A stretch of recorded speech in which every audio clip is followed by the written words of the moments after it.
one misstep, a lost moment, a minor flaw, the difference between a national championship and second best.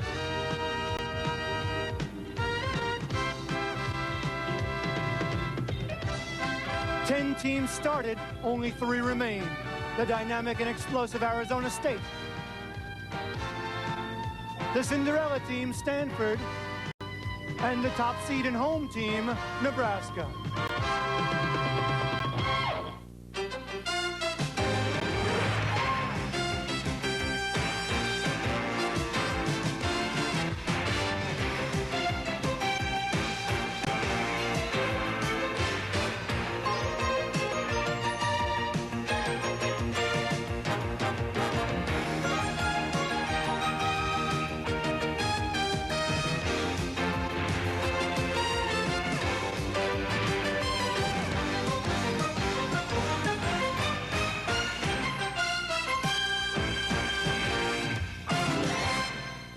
This is the Bob Devaney Sports Center at the University of Nebraska in Lincoln, site of the 1986 NCAA Men's Gymnastics Championships.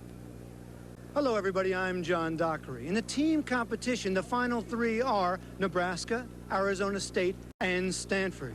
And joining me to talk about those teams and the competition, Olympic gold medalist Bart Conner. And Bart, I know you're very excited about this competition. Well, I tell you, John, I think this is probably one of the closest team races I've seen in a long time. It's really hard this year to pick a clear-cut favorite. What about the home team, Nebraska? Well, you have to lean a little towards Nebraska. Let's face it, 5 out of 7 years they've won this title. They're the home team, and they're really hot this year. And, of course, Arizona State is loaded with talent. One thing great about Arizona State is they are very, very exciting. They have original routines, a lot of spectacular skills, and they're hungry. Let's face it, they haven't been in this team final since 1978. Does Stanford have any shot at all? Well, they have to be considered the underdog without a doubt, but at the same time, they've beaten both Nebraska and Arizona State earlier in the season, so it's a wide-open race. Now, you've been in this team competition a number of times. What does it take to win? Well, without a doubt, consistency. I think that's the most important factor. 6 guys compete, they count the top 5 scores, but no team can afford a blowout routine. Well, we'll find out who is the most consistent team, and right now, let's take a closer look at the final 3.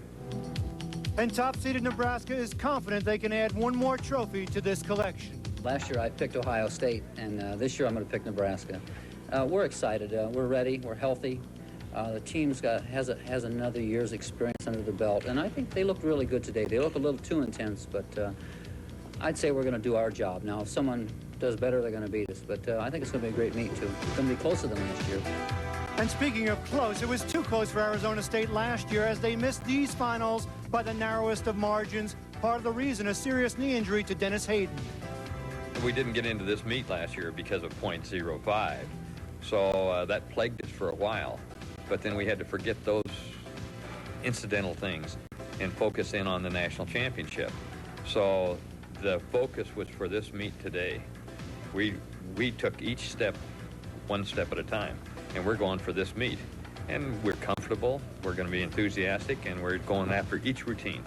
Stanford's John Lewis went after every routine to win the all-around, but here, Lewis would need help from his teammates and maybe even from Buddha. I asked Buddha, who's going to win the NCAA championships? And he said, well, the school with the red and white from West. So that's going to be me, or Stanford. We'll be back with the first rotation in a moment. CBS Sports presents the 1986 NCAA Men's Gymnastics Championships. This CBS Sports Saturday special edition is sponsored by Budweiser. Beechwood aged for that clean, crisp taste. This Bud's for you. New Brill Cream Men's Grooming Mousse. And by the Prudential, offering a full range of insurance and financial services.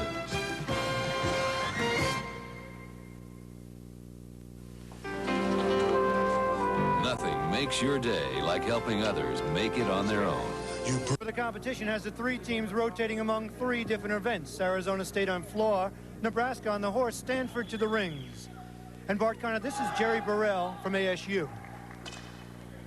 Jerry does a very exciting routine because it's original. Notice he's going to start his floor routine right in the center of the floor. Usually the gymnast, of course, starts in the corner and begins with a diagonal tumbling run.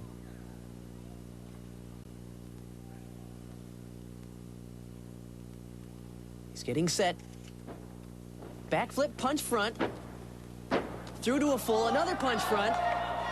Two back handsprings to a tuck double back. What a great mount. A very original beginning to his exercise. That's very important, of course, in gymnastics, is to have the originality points.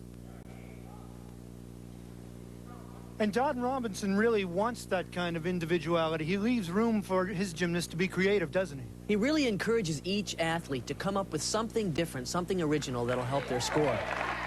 And to use his individual athletic abilities. Now, Jerry Burrell is a specialist. That's right. In fact, he only competes on the floor exercise and the vaulting.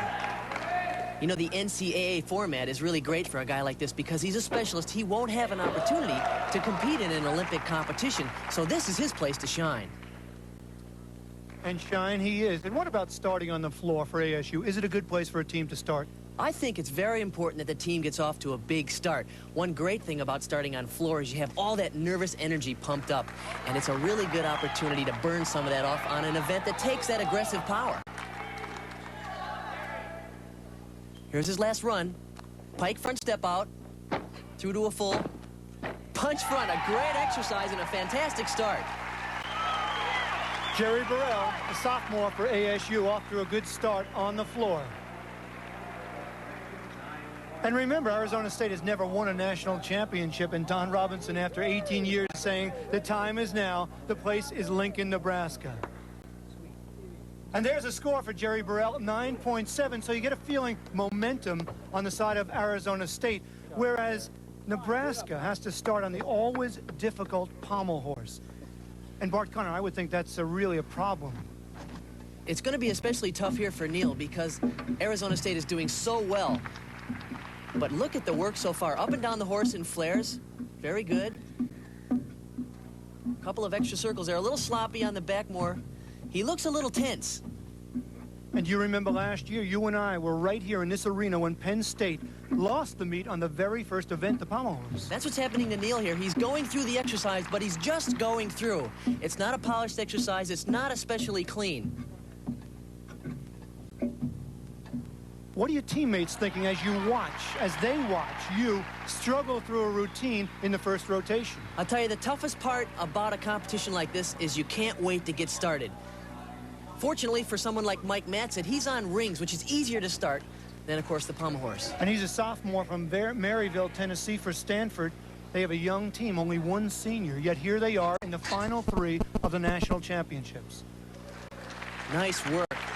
He did a whippet to a Maltese, drop kip to a cross. Very nice strength combination. And a back kip to a handstand. You know, a lot of people were counting out Stanford, even though they came into this meet with the second best score. What a job. Mike Matzik really nailed the dismount, a layout double back. Good, clean exercise. Let's take another look at it again. Here's the good position. Over the top with a giant swing. Notice two flips in the laid out position. And he really planted that landing. All right, there's a score, 9.55 for Matzik.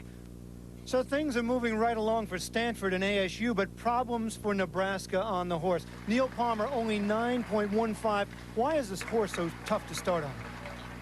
Well, first of all, we all agree that the pommel horse is probably the most difficult event in men's gymnastics.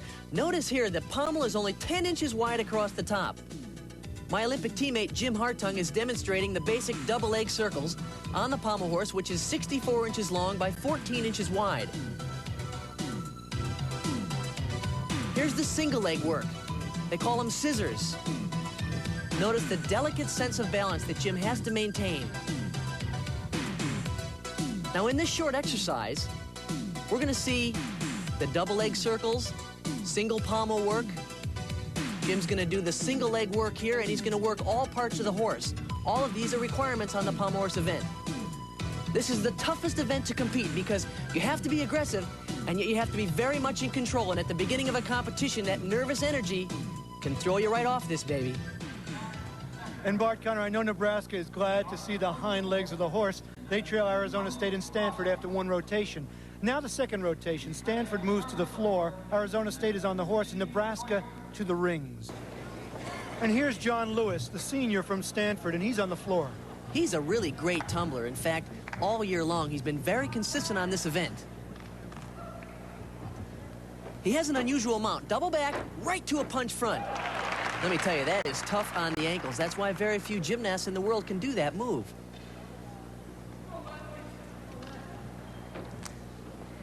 Front step out to a nice high double twist. And John Lewis was outstanding yesterday. He won the all-around championship. He was simply spectacular. He's a very consistent performer. I think that's where he surprised guys like Brian Ginsberg from UCLA and Wes Suter from Nebraska. He nailed every routine throughout the meet. And you talk about yesterday's competition. Of course, Stanford edged Oklahoma to get to these final three and this championship.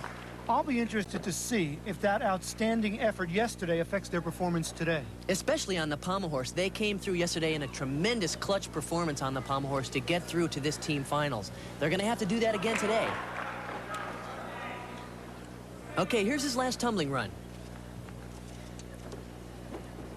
Nice high double back, and he stuck the landing. Great dismount. He's pretty happy with that one. And he's the man that has to do it for Stanford if they're to remain in contention with Arizona State and Nebraska. Look at this dismount again. Round off back handspring. Notice the lift and the reach off the floor. He spots the landing. That's a tough one to stick, especially at the end of an exercise. And there's his score, 9.8.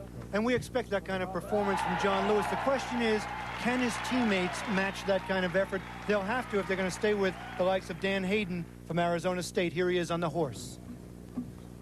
And Dan is just great on the horse. Notice the nice extension, perfect toe point. Now, I personally think his style is a little choppy, but there's very little you can pick apart in an exercise that's this clean. Nice single leg work, good scissors. There's a scissor all the way up to a handstand. The only other guy I've seen do it that well is Li Ning from China. And a great handstand dismount, that's a great exercise. And Dan Hayden, along with his twin brother Dennis, will have to lead the way for ASU, and that's exactly what he's doing for Coach Don Robinson. Notice the great work here on the horse. Perfect extension in his legs. Good amplitude in the swing. And he's going to take this all the way up to the handstand. It's important that he keeps the motion going here so he doesn't get a deduction.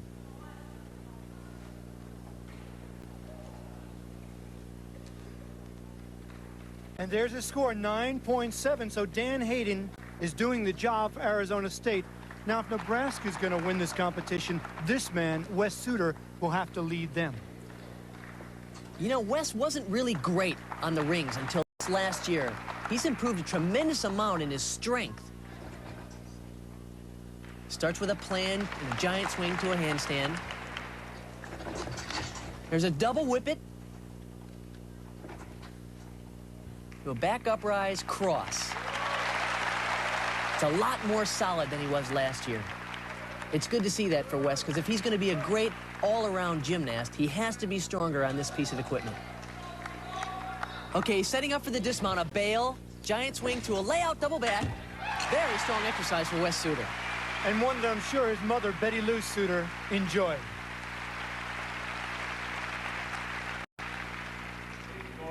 There's a score, 9.5, a solid performance from a man that has to do it if Nebraska is to stay in this competition. So after two rotations, Arizona State still in the lead. Nebraska now tied with Stanford for second.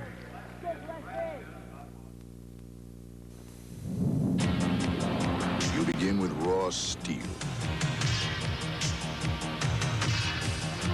Third rotation, Arizona State in the lead over Nebraska and Stanford. They're tied for second. Nebraska on the floor, Stanford on the horse, ASU on the rings. And this is Dennis Hayden, twin brother of Dan.